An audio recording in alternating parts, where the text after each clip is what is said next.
All right, finally for us today, with kids back in school, the Bills back on the field, and temperatures getting cooler by the day, summer is pretty much over, though it doesn't technically end until the middle of next week. That means the busiest vacation season has wrapped up for this year, so travel may not be top of mind, but it turns out maybe it should be. An app called Hopper that you've probably heard of predicts future prices for flights and hotels to find the best time to buy. And Hopper says the cheapest flights are showing up this week. Fares are down double digits and will only enjoy that discount though for about a month and a half. Hopper predicts an 11% increase by the time November gets here. I know you have questions, and here with some answers right now is Adit Damodaran joining us live. He is an economist with Hopper. Adit, thank you so much for your time. It's good to see you. Great. Thanks for having me. Great to be here. So first, I wonder if you can fill us in on the rest of what your forecast is and what people need to know right now in terms of making sure, you get the best price if you're going to be making these fall or winter travel plans right now. Sure. So the biggest thing with our forecast is that right now is a really good time to start scouting and finding those deals for holiday and Thanksgiving travel.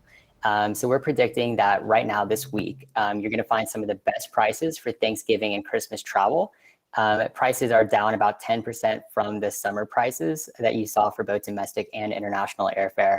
But we're expecting that, following Halloween, both of those prices are going to go up for both domestic and international airfare. So right now with domestic flights, we're seeing airfare around $260 round trip on average. And for international flights, about $700 round trip on average.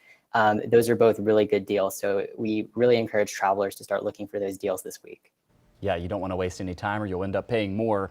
Supply and demand are always big factors when it comes to these prices. I want to show our viewers this. The polling firm Morning Consult has been asking thousands of Americans each week if they're comfortable going on vacation right now. And we're showing everyone on the screen how those results have kind of changed over the past year and a half. Obviously, it cratered last spring, but by the beginning of this year, we started to really see people getting pretty comfortable traveling as they got vaccinated. Numbers were going up in terms of being comfortable doing that. But now the Delta variant has hit and we're starting to see another downturn in the demand, kind of leveling off maybe a little bit over the past couple of weeks. But what are you seeing in terms of demand and how that's going to impact these prices that we pay? Sure. So I think one of the best metrics to monitor how demand is trending out is to look at TSA throughput. Currently, if you take 2021 throughput as a percent of 2019 levels, so what percent of pre-pandemic traffic are going through U.S. airports every day, we're about 75% of 2019 traffic. Now that was as high as 80% this summer, and that's definitely a huge improvement from 40% earlier this year. But that 5% dip from 80% to 75%, I think that's the impact of the Delta variant that you're seeing there. So a little bit more hesitancy. On our side, we've seen travelers, add some more flexibility to their trip, either adding refundability or being able to change the dates of their trip if they need to. So I think there is that desire for flexibility in case plans change. Got a little more than a minute left. I wanted to ask you a little bit more about international travel, and you touched on some of the prices there, but it is pretty tricky if you're trying to travel outside the U.S. right now because the restrictions vary so much depending on where you're going. You really got to do a lot of homework. I wonder what people should know about that. And I read that flights to Europe right now are especially low for this time of year. Is that holding true, and any advice for people who are maybe kind of contemplating taking a bigger trip? So we're right now seeing historically low airfare for flights to Europe, not just the lowest that we've seen this past year or even last year, but the lowest we've seen in the past 5 years. So round trip airfare to Europe is about $560 on average right now.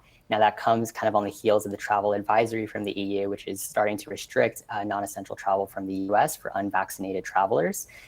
So my advice to travelers is if you're vaccinated, there's some really good deals on transatlantic flights to Europe. Definitely start looking at those. These are deals that we haven't seen in a long time. We rarely see round trip airfares to Europe go under $600. So this is a great time to start booking those flights for next year. Really great insight. Adit Damodaran is an economist with Hopper, the travel app that helps you find those lower prices. Really appreciate your time. Thanks for coming on. Thanks for having me. All right, that's going to do it for our town hall on this Monday. Thanks for watching, everybody. Here's our text line number if you have a question or comment.